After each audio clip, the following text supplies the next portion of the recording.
This actually did happen to a real person. And the real person is me. I had gone to catch a train. This was April 1976 in Cambridge, UK. I was a bit early for the train. I'd gotten the time of the train wrong. I went to get myself a newspaper to do the crossword, and a cup of coffee and a packet of cookies. I went and sat at a table. I want you to picture the scene. It's very important that you get this very clear in your mind. Here's the table, newspaper, cup of coffee, packet of cookies. There's a guy sitting opposite me, perfectly ordinary-looking guy, wearing a business suit, carrying a briefcase. It didn't look like he was going to do anything weird. What he did was this. He suddenly leaned across, picked up the packet of cookies, tore it open, took one out and ate it. Now this, I have to say, is the sort of thing the British are very bad at dealing with.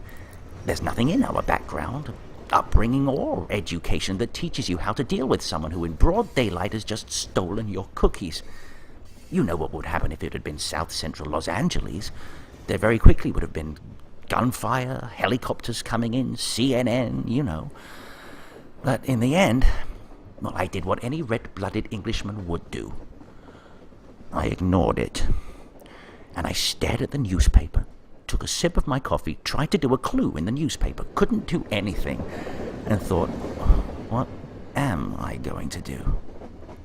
In the end, I thought, well, nothing for it. I'll just have to go for it. And I tried very hard not to notice the fact that the packet was already mysteriously opened. Took a cookie out for myself. I thought, that settled him. But it hadn't, because a moment or two later he did it again. He took another cookie. Having not mentioned it the first time, it was somehow even harder to raise the subject the second time around. Excuse me, I couldn't help but notice... I mean, it doesn't really work. We went through the whole packet like this. When I say the whole packet, I mean there were only about 8 cookies. But it felt like a lifetime. He took one, I took one, he took one, I took one. Finally, when we got to the end, he stood up and walked away. Well, we exchanged meaningful looks. Then he walked away.